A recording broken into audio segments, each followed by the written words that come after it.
한 달 3일 기도회가 있는 주간에는 목요일 빼고 계속 오시는 거죠. 토요일은 회사에서도 쉬니까 교회도 좀 쉬고, 그리고 또 주일날 다시 오시고, 교회를 좀 자주 오시지만 또 하나님께서 은혜 주셔서 흐름을 잘 타고 또 하나님 주신 은혜를 더 풍성히 누렸으면 좋겠습니다. 오늘 제목은 고난에 대한 해석, 이런 제목의 말씀입니다. 절에 가면 교회 다녔던 집사님들이 꽤 많이 있다는 얘기를 들었습니다. 우리도 절에 다니던 보살 가운데 교회 와서 권사님 되신 분도 있지만, 역시 절에 가면 교회 중직자였다가 다 내려놓고 역시 부처님이다 하고 돌아온 사람들이 있다, 이런 얘기를 여러분 들어보셨습니까? 상당수는 교회에 못 볼 것을 봤고 경험하지 말아야 될 것을 경험했기 때문에 다시 원래대로 갔다, 그런 이야기를 듣습니다. 교회에서 충격적인 언행을 하면 교인들이 종교를 옮길 수도 있기 때문에 교회 하나님 나라를 위해서는 충격적인 행동을 하면 안 되겠다, 이제 그런 생각을 하게 됩니다. 또 제가 개인적으로 생각하기에는 교회의 복음 가운데 손으로 행하는 모든 일을 하나님이 복 주신다, 그렇게 설득을 해서 교회에 온 사람들 가운데는 실패를 경험하거나 시련을 겪게 되면, 아니 내가 예수 믿어 잘 되려고 왔는데 이건 아니잖아, 그렇게 해가지고 교회를 안 나오고 또 종교를 옮겨간 분들도 꽤 많이 있을 것이라고 생각을 합니다. 교회를 떠나지는 않는다 할지라도 좀 신나는 교회 생활을 하고 싶은데 그렇게 신나지 않을 때 하나님이 기도 응답을 제때 안 해주시고 내가 원하는 걸 별로 안 들어주실 때 우리가 종교까지는 옮기지 않는다 할지라도 하나님을 어떻게 하면 압박을 할 수 있을까? 열정의 온도를 내리고 삶의 방식을 소극적으로 바꾸면 하나님이 좀 알아차리시지는 않을까, 이렇게 하면서 마치 요나가 박농쿨이 마를 때 하나님께 화를 냈던 것처럼 약간은 화난 모습으로 하나님을 압박하는 그런 교인들도 있다는 것을 봅니다. 오늘 베드로 사도가 이 베드로 전서를 쓸 때 주후 64년 로마 네로 황제가 핍박을 막 시작하기 직전, 그때 이 서신을 추방을 당해 곳곳에 흩어져 있는 그리스도인들에게 썼습니다. 흩어져 살면서 그 영혼은 균열되고 상처 입은 마음을 갖고 고통에 사무치는 그런 아픔을 겪으면서 사람들은 살아갔습니다. 이 핍박이 어느 정도로 심했는가 하면 시신을 이렇게 죽여서 동물의 가죽에 싸가지고, 그리고 야생동물이나 짐승의 먹잇감으로 이렇게 주는 거예요. 그러면 이제 동물의 어떤 고깃덩어리인지 알고 먹는데 거기에 순교자의 시신이 있는 거죠. 역청이나 타르에 이 시신을 담궜다가 밤에 네로의 정원을 밝히는 횃불로 쓰기도 했습니다. 이런 큰 박해 속에 베드로 사도는 큰 물결 속에 첫 번째 희생자가 되었고 9번이나 그런 큰 어려움들이 밀려왔는데 자그마치 250년 동안 고난이 계속되었습니다. 우리가 상상할 수 없는 고난이에요. 우리 아이 대학 잘 붙여주세요. 1년 기도하고 애가 제대로 못 가니까 속상하는 그 정도의 아픔이 아니고, 우리가 같이 예배드렸던 분이 지난 주간에 십자가 형틀에 못 박히고 화형을 당하고 사자의 먹잇감이 되는 그런 일들이 즐비한 기간이 250년이었어요. 그 시대의 성도들은 무슨 힘으로 하나님을 섬겼을까? 어떻게 예수 믿는 자가 줄어들지 않고 그 상황에서 계속 확장되었을까? 이것이 우리가 꼭 돌아봐야 될 교회의 역사입니다. 여러분, 사실 예수를 믿을 때 어려움이 오지 않고 좋은 일만 있다는 말은 거짓에 가깝죠. 그것은 달콤한 유혹에 불과하고 오히려 사람들을 화나게 만드는 이야기일 수가 있습니다. 그러면 예수를 믿으면 뭐가 좋아집니까? 무엇이 다 좋습니까? 우리 박이신 권사님이 이번에 오이코스 초대 많이 하셨거든요. 많이 하셨는데,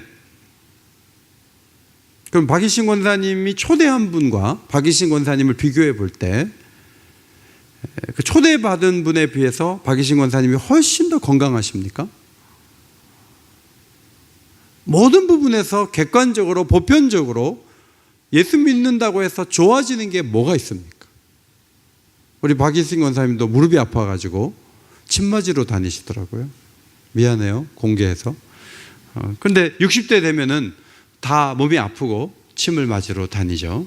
그럼 예수 믿는 우리는 한 90살 돼서 이제 조금 아프다 이렇게 되고, 안 믿는 사람들은 50살부터 침 맞으러 다니고, 이러면 예수 믿으면 40년 정도는 늦게 맞을 수 있어, 교회 다녀, 이러면은 침 맞을 사람들이 한의원 안 가고 전부 교회로 올 거 아니에요. 근데 교회에 와가지고 똑같이 침 맞으러 다녀야 되고, 똑같이 소화제 먹어야 되고, 똑같이 모든 안 믿는 사람들이 하는 걸 다 한단 말이죠. 그러면 무슨 매력이 여러분에게는 있습니까? 이 보편적인 유익 가운데 베드로 사도가 말씀하는 것은 무엇인가 하면, 고난이 왔을 때 해석할 수 있는 능력이 다른 거예요. 이게 가장 큰 유익일 수도 있어요. 이 세상에서는. 물론 저 세상에 가면 완전히 달라지겠지만, 이 땅에서는 뭐 더 부자도 아니고 더 뭐 자식들이 잘 되는 것도 아니고, 옛날에는 직업 다 뺏기고 갇히고 사자밥 되고 뭐 그렇게 되니까 고난은 더 많거든요. 그런데 예수를 믿는 사람과 안 믿는 사람의 근본적인 차이점은 해석의 차이점이다 하는 것을 성경이 가르쳐 줍니다. 자, 12절, 불시험이 와도 이상하게 여기지 말라. 16절, 그리스도인으로 고난받는 것은 부끄럽지 않다. 자, 이런 말씀을 해 주었습니다. 여러분, 시험이 그냥 시험이 아니고 무슨 시험이요? 불시험. 엄청난 시험이에요. 그러면 예수를 믿는데 왜 더 어렵지? 왜 잡혀가서 죽어야 되지? 그런데 왜 계속 믿어야 되지? 이런 질문이 계속 나오고, 하나님은 뭐 하시지? 안 맞고 뭐 하시지? 계속 이 머릿속에 질문이 돌겠죠. 그때 베드로 사도가 우선은 이상하게 여기지 마라. 고개를 갸우뚱하지 말라. 사실 베드로는 예수님이 좀 이상했어요. 예수님 살아계실 때 예수님이 좀 이상했어요. 예수님이 그냥 보리떡 5개, 물고기 2마리로 5,000명을 먹였거든요. 그리고 죽은 사람도 몇 번 살리신 걸 봤고요. 아무리 오래된 질병도 그냥 말씀만 하시면 고쳐졌고, 귀신 들린 사람 쫓겨나갔고요. 그래서 사람들이 왕으로 세우려고 할 때 베드로도 정말로 예수님 왕이 되기를 바랐어요. 근데 예수님께서 이상한 말을 하셨어요. 죽는다는 거예요. 십자가에 죽으면 3일에 다시 살아난다고 하셨는데, 그 뒷얘기는 안 들리고, 그 큰 능력을 가지고 왕이 되고 리더십을 확보해서 사람들을 살려야 될 꿈을 꿀 예수님께서 전혀 그쪽으로 가지 않고 자기가 죽겠다는 거예요. 이상한 예수님. 그래서 처음에는 막았어요. 그랬더니 사단아, 내 뒤로 물러가라. 사탄이라는 얘기도 들었어요. 그러나 마음속에는 예수님 이상하다는 거예요. 왜 죽는다고 하냐고, 왜 고난을 받으려고 하냐, 십자가가 얼마나 고통스럽고 아픈 것인데 왜 그것을 자처하려고 하냐. 예수님을 이상하게 봤어요. 그래서 예수님이 설득도 하고 성찬식도 하고 했지만요, 마음속에는 예수님이 이상하다 이러고 있었어요. 그러다가 예수님이 마지막 기도를 할 때 예수님이 이상했기 때문에 기도도 안 됐어요. 그리고 돌아가실 때 그 과정에서 부인하고 했는데, 이상했기 때문에 예수님 편이 딱 되어드리기가 상당히 어려웠던 것이죠. 그런데 십자가를 이해를 못한 사람이 주님과 동행할 수가 없었는데, 부활하신 예수님을 만난 다음에 이상한 분이 아니셨구나, 죽으셨으니까 부활하셨고 고난 받으셨기 때문에 우리에게 뭔가를 이루셨구나, 이것을 이제 베드로가 깨닫게 됐어요. 그리고 나서 베드로를 하나님은 어떻게 쓰셨는가 하면 앞으로 250년 동안 고난이 계속될 텐데 베드로 전서를 쓰게 하셔가지고 그것을 하나님 말씀으로 읽도록 하셔서 이 긴 터널을 통과하게 하는데 베드로를 하나님이 유용하게 사용하신 것을 우리가 보게 됩니다. 여러분, 스데반이 돌에 맞아 죽었어요. 옛날 베드로 같으면 나 이제 사도 안 해, 나 교회 지도자 안 해, 뭐 이런 종교가 다 있어. 아니 예수 잘 믿자고, 잘 믿어서 잘 되자고 했는데 스데반이 돌에 맞아 죽으면 어떡해, 교회 책임자인 나는 어떻게 책임을 져야 되지 하면서 사표 내지 않았다는 거죠. 베드로는 스데반의 죽음을 받아들였어요. 그리고 수많은 사람들의 죽음을 받아들이고 심지어는 자신의 순교도 받아들였어요. 고난을 해석하는 힘이 탁월하게 변화됐던 것을 우리는 볼 수가 있습니다. 성도 여러분, 그리스도인들은 남다른 길을 걸어가는 사람들이에요. 근데 이 남다른 길은 특별한 길이기 때문에 부끄러울 수가 있어요. 뭐 술잔을 기울여서 정말 안 믿는 사람들 얘기는 그런 거죠. 죽기 전에 3일 전에 딱 믿고 3일만 믿고 천국 가는 거잖아. 그러니까 지금 좀 마셔. 근데 박희신 권사님이 지금이 3일이야 이렇게 얘기했죠. 근데 오래 살아 계시네요. 3일이 지나셨는데, 그죠? 안 믿는 사람이 보기에는 저럴 필요가 있을까, 이제 그런 생각을 하게 되죠. 동창회 가면 야 우리 집에 오늘 한번 가. 갔더니 막 집이 막 100평도 넘어, 100평도 잔디 있고 막 대문도 크고, 자기 집이 초라한 거 생각하니까 부끄럽단 말이죠. 우리 기사 통해서 집에 보내줄게. 막 차 막 어마어마하게 좋은 거. 아니야 됐어, 버스 타고 갈게. 기분 나빠서 못 하겠어요. 근데 또 집에 오는데 자기네 집에 조그만 차 있는 데가 부끄럽고, 옛날에는 이제 그런 게 부끄러운 거예요. 근데 여러분, 모두가 건강해 보이는데 예수 믿는데 혼자 입원했다 퇴원했다 몇 번 반복하면요 부끄러워서 병원에 입원한다는 얘기도 잘 못하거든요. 근데 여러분, 고난을 막 심하게 당하면요 굉장히 부끄러워져요. 예를 들어 옥에 갔다 오잖아요. 그럼 우리나라도 전과자가 되는 거잖아요. 그리고 경제적으로 굉장히 핍절한 상태에서 돈을 꿔야 살아갈 수 있고, 애들도 앞으로 나갈 수도 없고 뒤로 갈 수도 없고, 가족들도 전부 고통을 당하고, 뭐 살아갈 길이 없는 상황으로 고난을 막 받으면서 부끄러움이 막 밀려온다 할지라도 사도는 16절 그리스도인으로 고난을 받으면 부끄러워하지 말고 도리어 그 이름으로 하나님께 영광을 돌리라. 고난을 받을 때 부끄러워하지 말고 도리어 그 이름으로 하나님께 영광을 돌리라. 여러분, 예배를 통해서도 하나님은 영광을 받으시지만 그리스도인이기 때문에 당하는 어려움이 있다면 그 어려움을 통해서 하나님이 영광을 받으시는 것을 기억하시기를 바랍니다. 하나님께서 그 어려움을 통해서 영광을 받으시죠.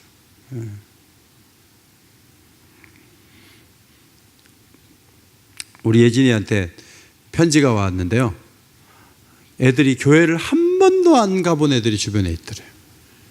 그래가지고 얘가 몸이 좋잖아요. 그래갖고 자기가 어떻게 운동하는지를 얘기를 하면서 좀 설득을 해갖고 교회를 데려가려고 하는데 많은 애들이 따라 나섰는데 어떤 애들은 비난을 하더래요.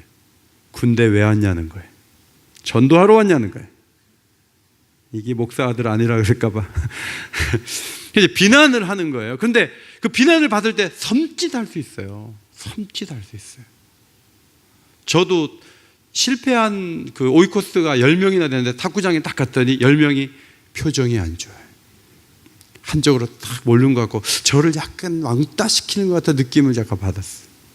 우리는 그럴 때 이게 뭐야, 내가 고립되는가 지금부터? 이제 본색이 드러난 거야? 이럴 수가 있지만 고난을 받을 때 이것을 통해서 하나님께서 영광을 받으신다. 오늘 그 말씀을 하고 있는 것이죠. 13절은 더 심한 요구를 해요. 그리스도의 고난에 참여하는 것으로 뭐 하라? 즐거워하라. 두 가지 이유로 인해서 즐거워하는데, 하나는 그리스도의 고난에 참여하기 때문에 즐거워할 수 있다는 것. 예수님이 하신 그 일을 나도 하기 때문에 그 일에 참여하는 것 자체가 즐거움이다 하는 것. 여러분, 예수님이 다 하실 수 있는데 여러분에게 일을 좀 나누어 주셨잖아요. 그러면 즐거워하시기를 주의 이름으로 축원합니다. 즐거워하십시오. 부담스러워만 하지 마시고 즐거워하세요. 제가 설교를 하다가 하정우 목사님이 다음 설교 좀 해주세요. 하 목사님이, 담임 목사님 할 차례인데 제가 하라고요? 왜 일하시기 싫으세요, 목사님? 목사님이 할 일을 왜 나한테 맡겨요? 진짜 부담스럽네. 이럴 수도 있지만, 목사님이 하는 일을 저보고 하라고요? 제가 해보죠 뭐. 하면서 그 하는 것 자체를 귀하게 여기고 소중하게 여기면서 최선을 다하면 그것은 정말로 아름다운 일이 되는 거예요. 여러분, 상처를 많이 받아가지고 죽고 싶은 사람이 있는데, 그 사람이 한 1년 정도 상담을 받아가지고 그 사람이 안 죽었을 뿐만 아니라 마음속에 많이 회복이 되어서 어떤 생각을 가졌냐면, 나도 누군가를 상담해 줘야 되겠다. 그래가지고 상담 과정을 다 마치고 자격증도 따고 그래서 상담을 하게 됐어요. 그런데 자기도 1년 동안이나 일주일에 3시간씩 만나갖고 자기가 회복이 됐거든요. 그러면 누군가를 회복시킬 때도 자기도 그 모드로 가야 되는 거예요. 그러니까 사람이 바뀌었다는 것만 가지고 좋아하려고 하면 안 되고, 자기도 그 대가 지불을 하는데 사람이 바뀌어지기까지 1년 동안 일주일에 3시간씩 만나는 그 일을 자기도 계속 할 때 마음에 즐거움이 있어야 돼요. 왜냐하면 그런 과정을 즐거워하지 않고 결과만 놓고 먹겠다, 이것은 좋은 마음이 아니에요. 예수님께서 우리를 위해서 죽으셨는데요, 그 고난을 받으신 그 모습을 보면서, 물론 우리가 죽는다 그래서 우리 때문에 누가 우리 피로 인해서 구원받는 건 아니지만, 주님과 같은 마음을 가지고 뭔가를 희생해서 끈기 있게 걸어갈 때 예수님의 부활의 영광도 보고, 주님이 하는 방식으로 내가 걸어가고 있는, 옛날에는 정말 엉뚱한 일을 하던 내가 기도하고 찬양하고 전도하고 이러면서 이 고난의 시간들을 잘 이겨내고, 핍박이 와도 이겨내고, 이렇게 하면서 주님과 같은 길을 걸어간다는 기쁨, 이것이 1차적으로 있어야 한다, 그렇게 말씀을 하고 있습니다. 두 번째, 고난을 당할 때 즐거워할 수 있는 이유는 고난당하는 자에게는 상을 주신다고 약속했기 때문에 그래요. 예수 믿는데 별 어려움이 없었다, 미안하지만 천국 가면 기본적인 것만 받으실 거예요. 자동차를 살 때 뼈대만 있는 자동차가 있어요. 우리는 그런 차를 깡통차라 그래요.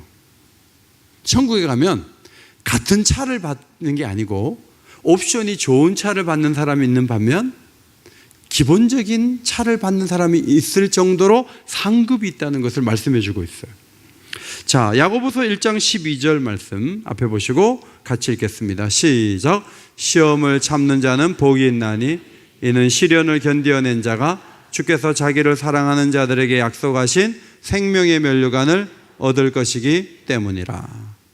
시험을 잘 견디고 참으세요. 그러면 약속하신 생명의 면류관을 반드시 주실 것이라고 성경은 기록하고 있어요.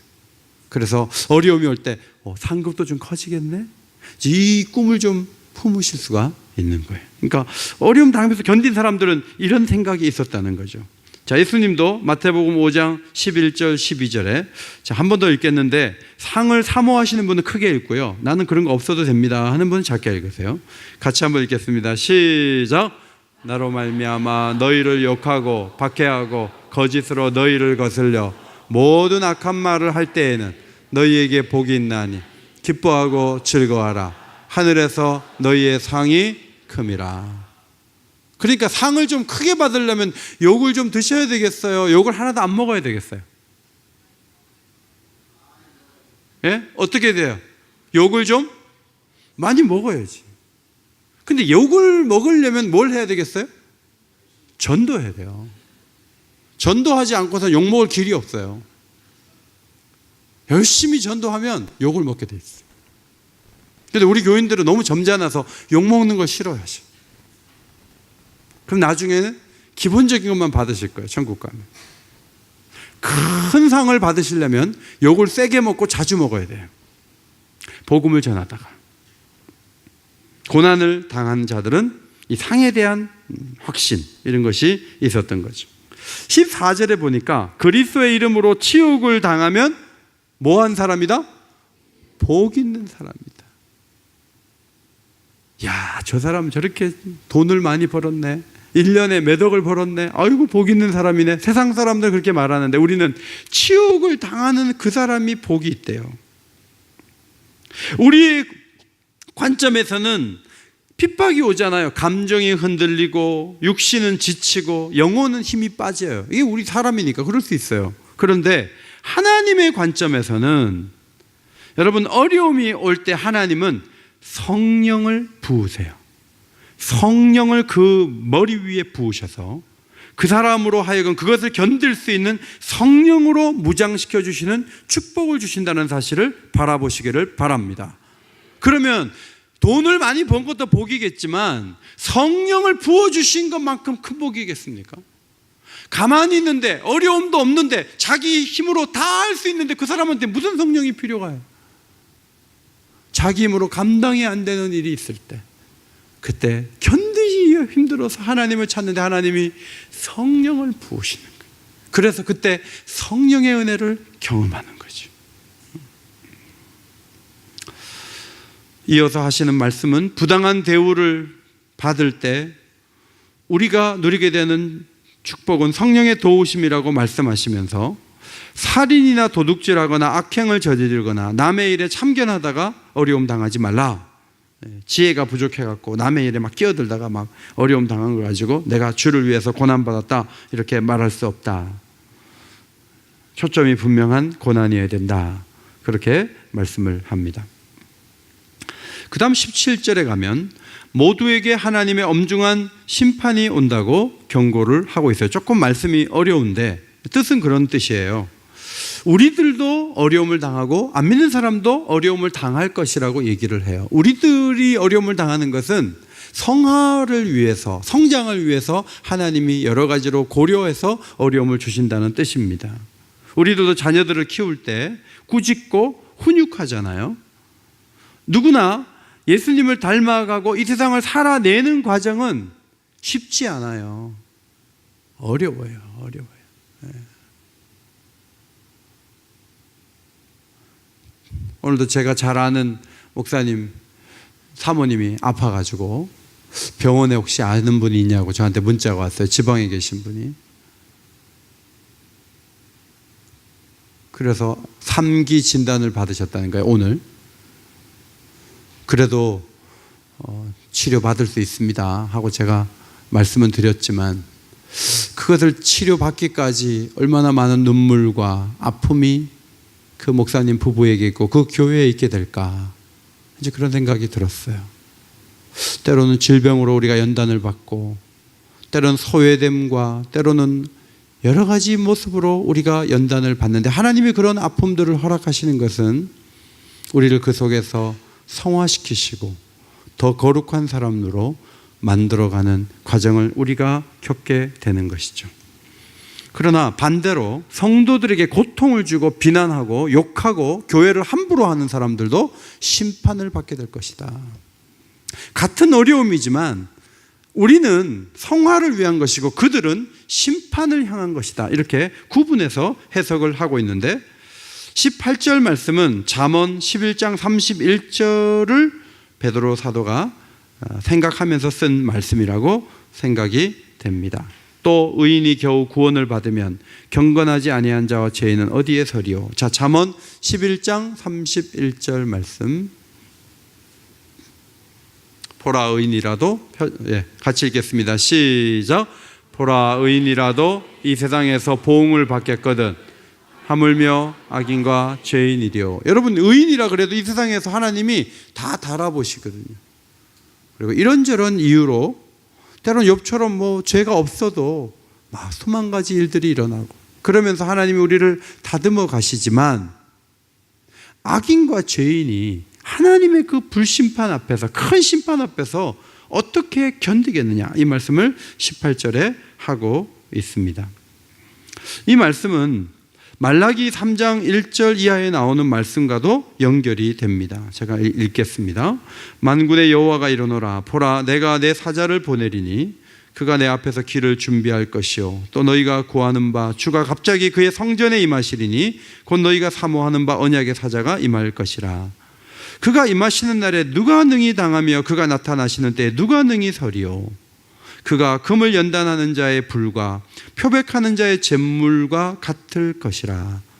그가 은을 연단하여 깨끗하게 하는 자 같이 앉아서 레위 자손을 깨끗하게 하되 금은같이 그들을 연단하리니 그들이 공의로운 제물을 나 여호와께 바칠 것이라.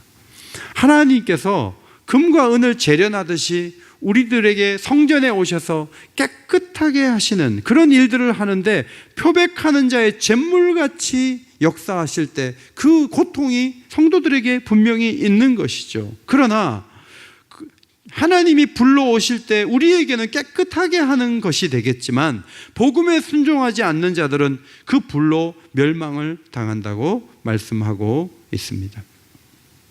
바울은 선교사고 좋은 일만 한 사람이지만 로마로 가기를, 좋은 길 가기를 원했다고 로마서 1장에 말했지만, 바울이 로마로 가는 그 모습을 이렇게 보면 얼마나 힘든지 몰라요. 미결수 신분으로 가는데 배가 파선하잖아요. 죽을 뻔했어요. 겨우 살아가지고 로마로 가죠. 바울이 그렇게 고생스럽게 갈 필요가 있을까? 우리는 그렇게 생각하지만 이런저런 어려움들을 하나님은 허락하시면서 자신의 역사를 써내려 가시죠. 여러분, 우리가 전후 좌우를 보면 하나님 의지하고 기도 많이 한다고 해도요, 이런 어려움을, 저런 어려움을 다 당하면서 살아가요. 그 과정을 거치다가 보면 18절, 겨우 구원을 받는다. 이 말은요, 구원을 받는 것이 불확실하다 그런 뜻이 아니고 너무 어려움이 큰 가운데 구원을 받는다, 이제 그런 뜻으로 기록을 한 거예요. 그래서 그 상황 속에서 우리가 할 일이 무엇인가? 마지막 19절 말씀, 고난을 받는 자들은 그 영혼을 미쁘신 창조주께 의탁할지어다. 선을 행하는 가운데 그 영혼을 미쁘신 창조주께 의탁할지어다. 그렇게 마지막으로 정리를 해주고 있습니다.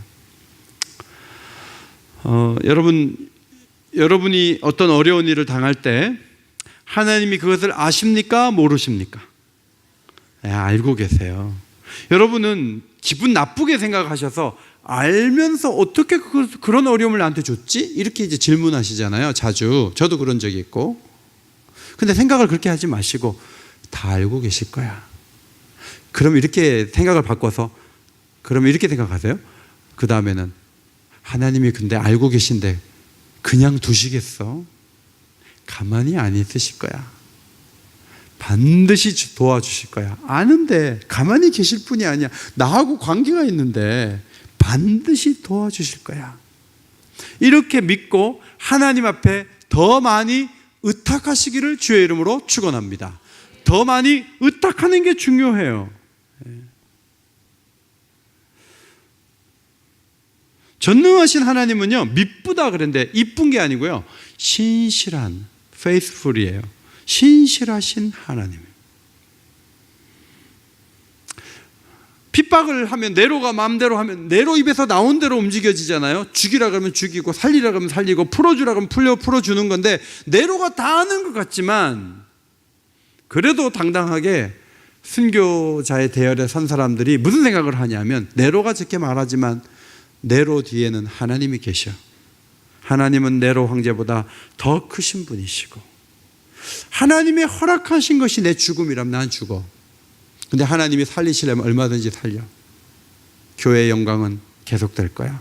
이러면서 모든 주권은 하나님이 갖고 계시다는 사실을 바라보는 거예요. 그렇게 하라고 오늘 사도는 가르치고 있습니다. 요셉이 옥에 있을 때 간수가 커 보였지만 술관원이 해몽을 잘한다는 얘기를 나중에 해서 2년 후에 바로 앞으로 갔는데 바로가 꿈을 꿨는데 그 꿈을 해몽을 못해서 우왕좌왕하고 있었어요. 7년 풍년 후에 7년 흉년이 오는 그런 내용의 꿈을 꿨다고 요셉이 하나님의 사람으로서 해몽을 해줬어요. 근데 여러분 잘 보시면 왕이지만 꿈밖에 못 꾸잖아요. 해몽도 못 하잖아요. 그러면 요셉의 도움을 받아야 되는데 요셉도 그래요. 해몽까지 해도 7년 풍년, 7년 흉년인데 하나님이 혼동을 하셔서 7년 흉년을 먼저 주시고 7년 풍년을 주면 이게 꿈이 안 맞는 거잖아요. 그러면 요셉은 목이 날아가는 거예요. 하나님이 바로에게 주신 그 꿈대로 요셉이 해몽을 하고 해몽한 대로 14년 동안 모든 일기와 조건을 그 계시하신 뜻대로 그대로 해주시는 분은 하나님이에요. 그래서 성경을 보면서 야, 요셉 대단한데? 야, 애굽의 왕이 총리 잘 얻었네. 이것만 보시면 안 돼요. 꿈을 꾼 바로 위에 하나님이 계시고 해몽한 요셉 위에 하나님이 계셔서 하나님이 그 14년의 모든 일들 속에서 12지파를 애굽으로 불러 모으셔서 그 애굽을 자궁처럼 만드셔서 민족을 해산하게 하시는 그 놀라운 역사를 써내려가는 하나님을 보는 게 중요한 거죠. 더 중요한 거예요. 예레미야 시대에도 왕은 뭐 강대국을 살피고 주변을 살피고 자신들의 군사를 살피고 바벨론에게 저항도 하고 별일을 다 하지만 그냥 예레미야는 분석한 게 아니에요. 하나님이 이렇게 주셨어요. 바벨론이 다 휩쓸 것이다. 그냥 항복하면 더 나은 삶이 있을 거다. 그런데 시간이 지나고 나니까 예레미야의 말 그대로 다 돼버렸잖아요. 강대국이 대단한 게 아니고 하나님이 스케줄을 어떻게 갖고 있느냐, 그것이 중요한 것을 성경은 계속 가르치고 있어요. 예수님은 자신의 영혼을 아버지께 의탁했잖아요. 의탁했다는 말은요, 어떤 말인가 하면 은행이 없던 고대에 여행을 갈 때 재산을 다 맡기고 간다, 그런 뜻이에요. 여러분 여행 갈 때 여러분 신용카드하고 여러분 중요한 거 다 맡기고 갈 사람이 있다면 그 사람은 얼마나 여러분이 평상시에 정직한가 깨끗한가 보아왔던 사람이겠습니까? 하나님을 의탁한다는 말은요, 하나님이 다 알아서 해줄 것을 완전히 믿는 것을 의미해요. 여러분 자녀들이 여행을 갔는데 애가 어린데 지갑 줘, 엄마가 보관할게. 근데 엄마를 다시 한번 보면서 저 여자가 내 돈을 가져가지 않을까, 이런 애들이 있다면 그 지갑을 맡기겠습니까? 근데 엄마는 한 번도 내 지갑에 손댄 적도 없고 내 지갑에 빌 때마다 채워준 분인데 그까지 5,000원 있는 지갑 못 맡기겠나 하고 맡기는 거 아니에요? 여러분의 앞으로의 모든 삶을 하나님 앞에 의탁하시기를 바랍니다. 완전히 맡겨야 돼요. 디모데후서 1장 12절 앞에 보시고 큰 소리로 읽겠습니다. 시작. 내가 또 이 고난을 받되 부끄러워하지 아니함은 내가 믿는 자를 내가 알고 또한 내가 의탁한 것을 그날까지 그가 능히 지키실 줄을 확신함이라. 내가 믿는 자를 내가 알고, 하나님을 내가 안다는 거예요. 그리고 내가 의탁한 것에 대해서 배신하지 않아요.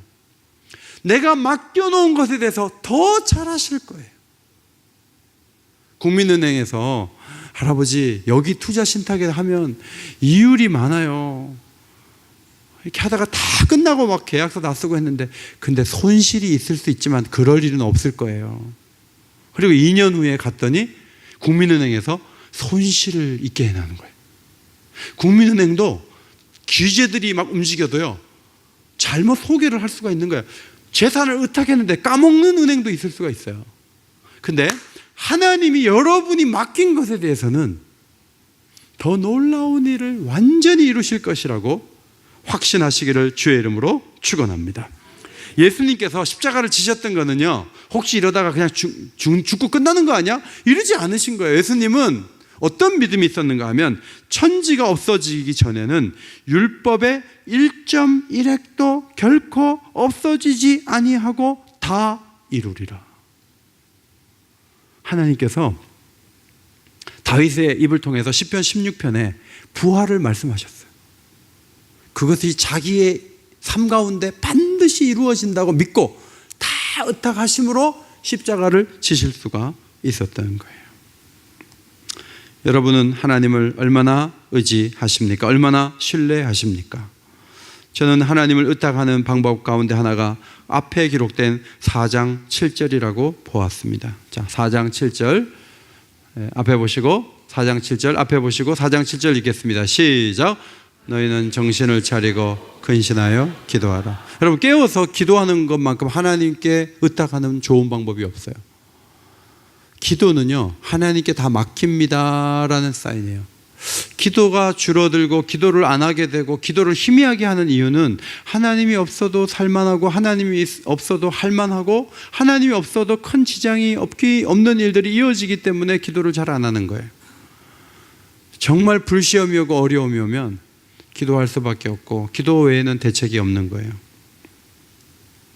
이재혁 선교사님이 나이지리아 조스시의 빙햄 병원에 계세요. 거기에 여러 선교사님들이 계셨는데 최근에 온 소식을 보니까 나이지리아가 지금 상황이 너무 어려워서 이 조스라는 이 시티에는 무슬림이 절반, 크리스찬이 절반이에요. 그래서 이 무슬림들이 점점 가격해지니까 이 의사들이 사는, 이 선교사들이 사는 이 지역도 너무 위험해서 이사를 하라는 권고를 받았는데 최근에 외국에서 온 의사들이 다 빠져나갔대. 그리고 혼자 그 자리를 지키고 있는 거예요. 믿음으로 지키고 있는 거예요.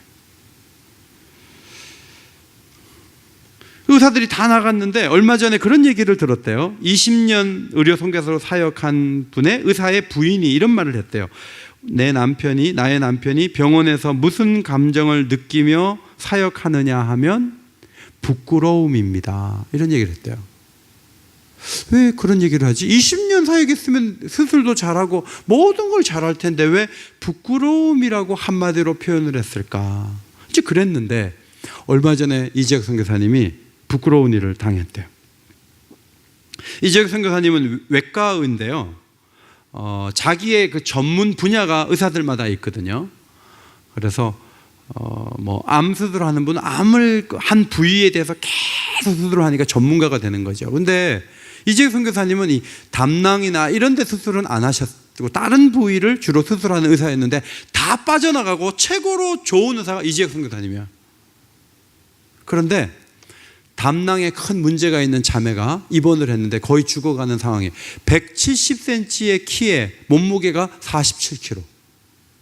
너무너무 연약한 자매가 이제 수술대에 올라섰어요. 그래서 이제 담도 결석이 있고 간 농양이 있는 것으로 보이는 이 자매를 수술을 하려고 이제 배를 개복을 이렇게 했어요. 옆에는 의과대학이 있어서 학생들이 이렇게 보면서 수술 과정을 지켜보고 있는데 놀라운 사실은 있어야 할 자리에 담낭이 안 보이는 거예요. 아무리 찾아도 없어요. 그러니까 학생들이 선생님 담낭이 어디 있어요? 근데 여기를 봐도 저기를 봐도 담낭이 안 보이는 거예요. 그래서 나도 모르겠네, 없네, 그리고 개복한 걸 닫았대요. 그러니까 의과대학생들이 얼마나 밖에 나가서 조소하겠어요. 아니 담낭도 못 찾는 의사가 수술한다고 저런다고 얘기를 하지 않겠습니까? 그래서 다시 봉합한 다음에 좀 회복시켜서 CT 촬영을 해서 한국에다가, 장비가 없어서 한국에다가 그 필름을 보냈더니 그걸 분석을 해보니까 간 뒤에 조그맣게 완전히 움츠러든 상태로 숨어 있더래요. 그걸 찾을 수가 없죠. 그리고 환자에게 솔직하게 못 찾아가지고 염증만 제거하고 덮었다 이렇게 얘기를 하고 재수술을 이제 해야 돼. 이 자매가 재수술을 해야 된다는 거예요. 근데 지금 기도가 뭐냐면 환자 배 2번 열고 결국 죽였다. 이 얘기 안 듣기 위해서는 두 번째 수술을 하나님이 도와주셔야 되는데 후원교회인 옥인교회에서 기도 좀 해주세요.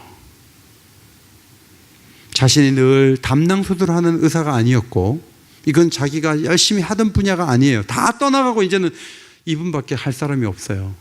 담낭 수술을 해야 돼요. 그래야 이 사람을 살아요. 여러분, 시설이 좋은 데서는 그런 기도를 별로 드리지 않고서도 의사들이 수술을 잘 하죠. 선교사님께는 종교적인 핍박과 고통이 아니라 무슬림이 위협하는 그 공간 안에서 선교지를 지키고 이렇게 서 있는 것이 굉장히 어려운 일이고, 다 떠난 자리에서 자기가 평상시 하던 아닌 영역이 아니라 다른 영역에서 수술을 감당해야 되는데 장비가 너무 부족한 거예요.